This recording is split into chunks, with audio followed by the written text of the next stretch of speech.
Nanak classes. दोस्तों, Nanak classes के YouTube channel पे आपका स्वागत है। आज है 6 जून 2020 और 6 जून 2020 के जितने भी most important Rajasthan current affairs के क्वेश्चन बनते हैं आज हम उनका डिस्कस करेंगे। पूरा वीडियो ध्यान से देखना और लास्ट में मैं आपसे क्वेश्चन पूछूंगा जिसका जवाब आपको कमेंट बॉक्स में देना। दोस्तों, वीडियो अच्छा लगे तो लाइक और शेयर करना सारे विद्यार्थी। अगर आप चैनल पर नए हैं तो इसको सब्सक्राइब कर लेना और सब्सक्राइब करने के बाद इसके पास लगे बेल आइकन के घंटे को दबा लेना। तो इसकी पीडीएफ आपको टेलीग्राम पर नानक क्लासेज स्टडी अड्डा ग्रुप बना हुआ है उसमें हर रोज प्राप्त हो जाती है और शाम 8:30 पर भी आपको एक मॉडल टेस्ट पेपर प्राप्त होता है। तो शुरुआत करते हैं आज के मोस्ट इंपॉर्टेंट करंट अफेयर्स की। राजस्थान के शिक्षाविद प्रोफेसर LS राठौड़ का निधन हो गया। वह किस विश्वविद्यालय के कुलपति रह चुके हैं? राजस्थान के शिक्षाविद प्रोफेसर LS राठौड़, तो वो JNU जयनारायण व्यास विश्वविद्यालय जोधपुर के कुलपति रह चुके थे। मुख्य तथ्य: राजस्थान के अंतर्राष्ट्रीय ख्यातिनाम राजनीति शास्त्री शिक्षाविद प्रोफेसर LS राठौड़ का निधन हो गया। वे जयनारायण व्यास विश्वविद्यालय कांपिया जोधपुर के अंदर 1999 से 2002 तक कुलपति रहे थे, यानी वाइस चांसलर रहे थे। जयनारायण व्यास विश्वविद्यालय जोधपुर में है। स्थापना 1962 में हुई थी और पूर्व इसका नाम क्या था? जोधपुर विश्वविद्यालय। अब क्या कर दिया?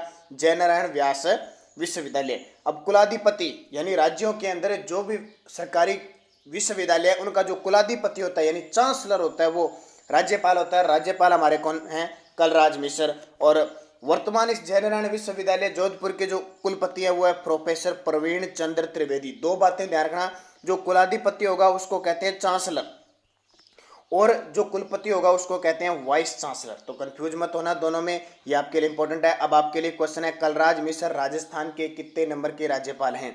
कलराज मिश्र राजस्थान के कितने नंबर के राज्यपाल है? कमेंट करके मुझे जरूर बताओगे क्योंकि मैं आपको कलराज मिश्र के बारे में पूरी डिटेल बता चुका हूं।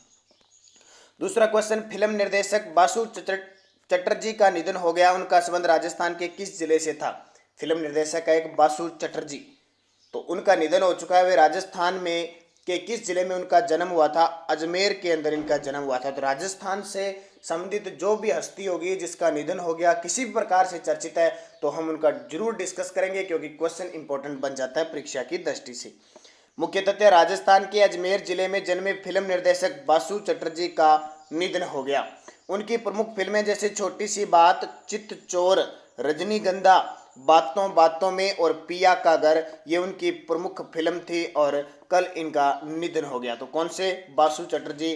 किस जिले में जन्म हुआ? अजमेर जिले में जन्म हुआ। अजमेर जिले की बात करें तो आकृति त्रिभुज के समान है, इस तरह से ये आकृति है और राजस्थान का हृदय, राजस्थान का नाका इसे कहा जाता है। इस जिले की वन्य जीव शुभंकर कौन सा है? ये आपको कमेंट करके मुझे बताना है। अजमेर जिले का वन्य जीव शुभंकर। पीछे क्वेश्चन पूछा था राज्यपाल, 21वें राज्यपाल है, ध्यान रखना, राजस्थान के कलराज मिश्र। तो अजमेर जिले का वन्य जीव शुभंकर आपको बताना है। अजमेर जिले की स्थापना किसके द्वारा की गई? तो 1113 में अजयराज चौहान द्वारा अजमेर शहर बसाया गया। अजमेर शहर में एक प्रसिद्ध दुर्ग है तारागढ़ दुर्ग और एक है मैग्नीज दुर्ग जिसका निर्माण किसने? अकबर के द्वारा। मैग्नीज दुर्ग, ठीक है, मैगजीन दुर्ग जिसका निर्माण अकबर के द्वारा करवाया गया।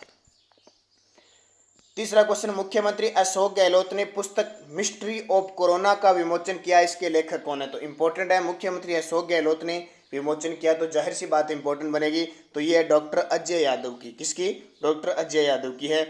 मुख्य तथ्य: मुख्यमंत्री अशोक गहलोत ने डॉक्टर अजय यादव द्वारा लिखी पुस्तक मिस्ट्री ऑफ कोरोना का विमोचन किया। यह पुस्तक होम्योपैथिक पद्धति पर आधारित कुछ औषधियों का क्या करती है? वर्णन करती है। इससे पहले मुख्यमंत्री ने नंदिनी सिंह की एक लिखी पुस्तक है हाउस ऑफ बटरफ्लाइज का भी विमोचन किया था। इससे पहले नंदिनी सिंह की लिखी पुस्तक है एक हाउस ऑफ बटरफ्लाइज का विमोचन भी किया था। ध्यान रखना, इंपॉर्टेंट दोनों की दोनों पुस्तकें। डॉक्टर अजय यादव ने कौन सी लिखी? Mystery of corona. और नंदिनी सिंह ने लिखी हाउस ऑफ बटरफ्लाइज और दोनों का विमोचन किसके द्वारा किया? मुख्यमंत्री अशोक गहलोत के द्वारा। चौथा, राजस्थान के सभी आबाद गांव की भूमि में स्थित संपत्ति का डिजिटल रिकॉर्ड व मानचित्र तैयार करने की शुरुआत कब से होगी? राजस्थान में जितने भी आबाद गांव हैं लगभग 46,000 के आसपास, उनमें भूमि की स्थिति, संपत्ति का डिजिटल रिकॉर्ड तैयार किया जाएगा और मानचित्र तैयार किया जाएगा। इसकी शुरुआत 2021 से होगी।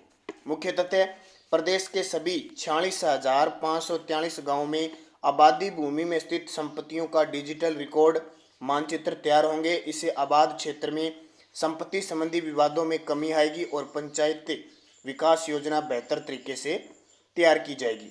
भारतीय एक तो सर्वेक्षण विभाग और राजस्थान सरकार की सहभागिता से वर्ष 2021 से इसकी शुरुआत होगी और यह 2021 से लेकर 2023 तक ये कार्य होंगी। अब बात आती है ग्रामीण विकास की, तो राजस्थान के ग्रामीण विकास और पंचायती राज मंत्री कौन है? सचिन पायलट। तो ध्यान रखना, टोटल आबाद गांव कितने? 46,543 गाँव में, ठीक है, संपत्तियों का डिजिटल रिकॉर्ड और मानचित्र तैयार होगा। इसकी शुरुआत 2021 से हो जाएगी। किसकी सहभागिता से?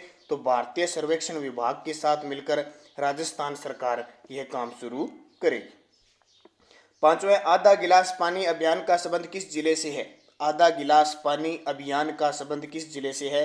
तो ये भीलवाड़ा जिले से है। भीलवाड़ा जिले से। इसकी शुरुआत की थी भीलवाड़ा के जिला कलेक्टर राजेंद्र भट्ट के द्वारा आधा गिलास पानी अभियान की शुरुआत की थी। अब ये आधा गिलास पानी अभियान का मतलब क्या है कि जो भी अतिथि आएगा, किसी को भी अगर पानी की जरूरत पड़ेगी तो उसे पानी दिया जाएगा, आधा गिलास पानी ही दिया जाएगा। अगर उसे और ज़रूरत है तो उसके बाद में दोबारा दिया जाएगा, यानी वेस्ट पानी बिल्कुल भी नहीं होगा। जितना पानी की ज़रूरत है उतना पानी ही उसे दिया जाएगा। तो इसकी शुरुआत भीलवाड़ा जिले के जिला कलेक्टर राजेंद्र भट्ट के द्वारा की गई थी। क्वेश्चन 2 बनते हैं। आधा गिलास पानी अभियान से संबंधित व्यक्ति पूछे तो राजेंद्र भट्ट, और आधा गिलास पानी जिला पूछे तो भीलवाड़ा जिले की बात होगी। और इम्पोर्टेंट एक है राजेंद्र सिंह, जिन्हें जोहड़ वाले बाबा या वाटरमैन कहा जाता है, जिनकी कर्मभूमि अलवर है, ये राजेंद्र भट्ट है। अब भीलवाड़ा, तो अभी मैंने कल 8:30 वाले वीडियो में बताया था, भीलवाड़ा जिले को केंद्र सरकार ने 2009 में वस्त्र निर्यातक शहर का दर्जा दिया था। राजस्थान का मैनचेस्टर कहा जाता है। इसकी आकृति आयताकार है और इस जिले का वन्य जीव शुभंकर आपको बताना है। भीलवाड़ा जिले का वन्य जीव शुभंकर। राजस्थान बजट 2020-21 में कृषि विभाग के लिए कुल कितनी राशि का प्रावधान किया गया है? तो 3,420.60 करोड़। अब देखिए राजस्थान बजट 2020-21 संकल्प दूसरा, कल मैं पहला संकल्प बता चुका हूं। दूसरे संकल्प में क्या लिया गया था? दूसरा संकल्प संपन्न हो किसान। प्रस्तावित बजट 3,420.60 करोड़। अब इसमें क्या क्या प्रावधान किए गए? 25,000 सोलर पंप की स्थापना के लिए 267 करोड़ का प्रावधान किया गया। खजूर की खेती के प्रति बढ़ते रुझान को देखते हुए अगले 4 वर्षों में 1500 हेक्टेयर क्षेत्र को खजूर की खेती में लाया जाएगा। किसानों को खेत के समीप कृषि उपज विपणन की सुविधा प्रदान करने के लिए चरणबद्ध रूप से 44 नई स्वतंत्र मंडियां और 100 गौण उपज मंडियों की स्थापना होगी। कृषि विश्वविद्यालय जोधपुर के दिन एक नए डेयरी प्रौद्योगिकी तथा कृषि अभियांत्रिकी संकाय की स्थापना के लिए 5 करोड़ का प्रावधान। तो ये कृषि क्षेत्र में जो प्रमुख रूप से आपको बजट बताया, ये संकल्प नंबर 2 में संपन्न किसान के तहत 3,420.60 करोड़ का प्रस्तावित बजट है, जिसमें मैंने मुख्य आपको बता दी क्या क्या इसमें काम किया जाएगा। तो इम्पोर्टेंट आपके लिए सारे विद्यार्थी वीडियो को लाइक करोगे भी ज़्यादा से ज़्यादा, तो कम से कम मैंने आपको कल बताया 3 से 4 हज़ार का आंकड़ा हमारा पिछले 48 घंटों में जाता है और लाइक 500 तक नहीं पहुंच जाता। तो सारे विद्यार्थी खूब सारे लाइक किया करो, कम से कम 1000 लाइक होगा, और कमेंट किया करो जो भी मैं क्वेश्चन पूछता हूं, ताकि बढ़िया से बढ़िया, देखो आप हमारा साथ दोगे तो आपके लिए बढ़िया इंपॉर्टेंट क्वेश्चन और पूरी डिटेल के साथ, पूरा विवरण के साथ आपको उपलब्ध होगा। बस आप लगातार बने रहिए, बने रहोगे तो आपको बढ़िया क्वेश्चन मिलेगा। प्रधानमंत्री के निजी सचिव रहे राजीव टोपनो को विश्व की किस संस्था के ईडी के नए वरिष्ठ सलाहकार नियुक्त किया है? तो वह विश्व बैंक के सलाहकार नियुक्त किया है। तो वरिष्ठ राजनीति राजीव टोपनो को वॉशिंगटन डीसी में विश्व बैंक के कार्यकारी निदेशक यानी एग्जीक्यूटिव डायरेक्टर का वरिष्ठ सलाहकार सीनियर एडवाइजर नियुक्त किया है। जो ईडी यानी एग्जीक्यूटिव डायरेक्टर, वह वर्तमान में 2014 से प्रधानमंत्री नरेंद्र मोदी के निजी सचिव के रूप में कार्यरत है। देखो बहुत बड़ी बात है, हमारे देश के प्रधानमंत्री के निजी सचिव को विश्व बैंक, वर्ल्ड बैंक में कार्यकारी निदेशक यानी वरिष्ठ सलाहकार नियुक्त किया है, बहुत बड़ी बात है। वाशिंगटन डीसी क्यों आया? क्योंकि विश्व बैंक का मुख्यालय कहाँ पे है? वाशिंगटन डीसी में। इसके अलावा एक ब्रजेंद्र नवनीत है, उन्हें विश्व व्यापार संगठन यानी टीओ जो जिनेवा स्विट्जरलैंड के अंदर है में भारत के राजदूत और स्थायी प्रतिनिधि के रूप में नियुक्त किया, ये भी बहुत इंपॉर्टेंट है, ध्यान रखना। विश्व बैंक के वर्तमान अध्यक्ष है डेविड मलपास। और मैंने मई 2020 का पूरा 100 क्वेश्चनों का राजस्थान करंट अफेयर्स का वीडियो डाल दिया है। जिस विद्यार्थी ने नहीं देखा है वो इस वीडियो को देख सकता है। और लगातार राजस्थान खेल परिदृश्य के आपको 6 वीडियो मिल चुके हैं, वो भी आप देख सकते हो। जो विद्यार्थी नया है, जिसको पता नहीं है, वो चैनल पर जाके राजस्थान खेल परिदृश्य, और जल्द ही आपके लिए राजस्थान पुरस्कार की शुरुआत भी हो जाएगी। विश्व पर्यावरण दिवस मनाया जाता है, तो ये तो इंपॉर्टेंट है। विश्व पर्यावरण दिवस कल मैंने पूछा था, 5 जून को विश्व पर्यावरण दिवस मनाया जाता है। हर साल 5 जून को विश्व स्तर पर वर्ल्ड एनवायरनमेंट डे यानी विश्व पर्यावरण दिवस मनाया जाता है। अब इंपॉर्टेंट क्वेश्चन यहाँ से बनता है, विश्व पर्यावरण दिवस 2020 की थीम जैव विविधता यानी सेलिब्रेट बायोडाइवर्सिटी। ये जैव विविधता बहुत इंपॉर्टेंट क्वेश्चन है, एग्जाम में पक्का ही आएगा, इसका तो स्टार लगा लेना। विश्व पर्यावरण दिवस को संयुक्त राष्ट्र द्वारा प्रोत्साहित किया जाता है और वर्ष 2020 में कोलंबिया विश्व पर्यावरण दिवस की मेजबानी करेगा, ये भी बहुत इंपॉर्टेंट। 2020 में विश्व पर्यावरण दिवस की मेजबानी कोलंबिया जो दक्षिणी अमेरिका के अंदर एक देश है, जबकि 2019 में इसका जो मेजबान बना था वो चीन बना था, ये ध्यान रखना। विश्व पर्यावरण दिवस का इतिहास देखें तो 1974 में पहली बार ओनली वन अर्थ के नारे के साथ विश्व पर्यावरण दिवस मनाया गया था। वर्तमान में हमारे देश के पृथ्वी विज्ञान मंत्री कौन है, यानी विज्ञान मंत्री डॉक्टर हर्षवर्धन। तो ये सारी की सारी बातें आपके लिए इंपॉर्टेंट, याद क्या रखना है, विश्व पर्यावरण दिवस 5 जून, थीम जैव विविधता, ये जरूर याद रखनी है क्योंकि एग्जाम में पक्की यहाँ से पूछी जाती है। पिछला क्वेश्चन क्या था, राजस्थान के प्रसिद्ध खिलाड़ी कर्नल रवि राठौड़ को 2018 में किस खेल के लिए अर्जुन पुरस्कार प्राप्त हुआ, तो ये पोलो खेल के लिए हुआ। जिला कौन सा इनका, नागौर। 2019 में अर्जुन पुरस्कार प्राप्त हुआ सुंदर सिंह गुर्जर जो करौली जिले के हैं, उन्हें अर्जुन पुरस्कार दिया गया। दोनों क्वेश्चन आपके लिए इंपॉर्टेंट बनेंगे खेल जगत के लिए। एक क्वेश्चन पूछा था, पोट्री कला का स्वर्ण काल किस शासक के शासनकाल को कहा जाता है, तो ध्यान रखना स्वाई राम सिंह द्वितीय के काल को कहा जाता है, ध्यान रखना। अब ये पोट्री कला आपके दिमाग में आनी चाहिए, कई की अलग प्रकार की पोट्री होती है। पोट्री कला होती है चीनी मिट्टी के बर्तनों पर चित्रकारी होती है पोट्री कला, ठीक है। सबसे पहले भारत में ये अकबर के काल में आई थी, पर्सिया ईरान से आई थी। सबसे पहले ईरान से मुल्तान आई, मुल्तान से दिल्ली, और फिर मिर्जा मान सिंह के समय आमेर जयपुर में आई थी। लेकिन स्वर्ण काल किसके काल में कहते हैं, राम सिंह द्वितीय के काल में कहा जाता है। मैंने पूछा एक तो नीली पोट्री या जिसको कहते हैं ब्लू पोट्री जयपुर की प्रसिद्ध है, और आपको पता है कि बहुत सारे विद्यार्थियों ने बड़े शानदार तरीके से कमेंट में जवाब दिए थे, और उन क्वेश्चनों के मैंने स्क्रीनशॉट लेके आपको टेलीग्राम पर भी और यूट्यूब पर भी उपलब्ध करवाए थे। नीली पोट्री पूछे तो जयपुर की कृपाल सिंह शेखावत उसके प्रसिद्ध चित्रकार थे। दूसरा ब्लू पोट्री, ये ब्लैक पोट्री यानी काले बर्तन, तो कोटा की प्रसिद्ध है। आपसे पूछे कागजी या डबल वर्क पोट्री, अलवर की प्रसिद्ध है।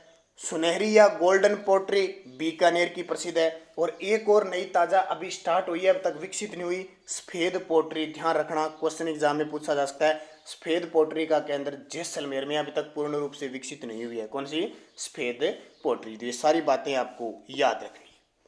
अब क्वेश्चन आपके लिए फिर जो आपको जवाब देने कमेंट बॉक्स में, केंद्रीय कैबिनेट ने कोलकाता पोर्ट का नाम बदलकर किसके नाम पर रखने को मंजूरी दी है, अटल बिहारी वाजपेयी, श्यामा प्रसाद मुखर्जी, डॉक्टर भीमराव अम्बेडकर, सुभाष चंद्र बोस।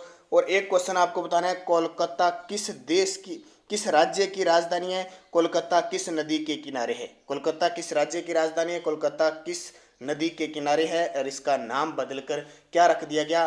जिस शख्सियत का नाम बदल के रखा वो व्यक्ति कौन है, क्या उनका इतिहास है, जरूर कमेंट करके बताओगे। और एक क्वेश्चन, शायद आज एक क्वेश्चन आपको दे नहीं पाया, तो अभी मैं आपको एक क्वेश्चन दे देता हूँ। दूसरा आपको सीधा बताया नहीं गया क्योंकि थोड़ी मिस्टेक की वजह से शायद एक क्वेश्चन सीधा रह गया। अब आपके लिए एक क्वेश्चन है और उस क्वेश्चन को आपको बताना है कि थेवा कला कहाँ की प्रसिद्ध है। थेवा कला कहाँ की प्रसिद्ध है, थेवा कला और मीनाकारी, दो बताने आपको हस्तकला में।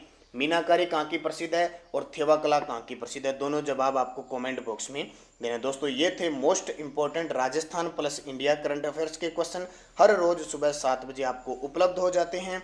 इसके अलावा इसकी PDF आपको नानक क्लासेज जो स्टडी अड्डा टेलीग्राम पे ग्रुप बना है उसमें बना हुआ है, और कुछ समय से आपके लिए टेलीग्राम पे पोल क्वेश्चन नहीं मिल पा रहे हैं, तो जल्द ही आपको उसमें क्वेश्चन मिलने लग जाएंगे, क्योंकि थोड़ी सी समस्या आ रही है था, टाइम नहीं मिल पाता कि आपको क्वेश्चन उपलब्ध कराएं। तो आज जाहिर सी बात आपको क्वेश्चन उपलब्ध करवाए जाएंगे। तो धन्यवाद। जय हिंद, जय भारत।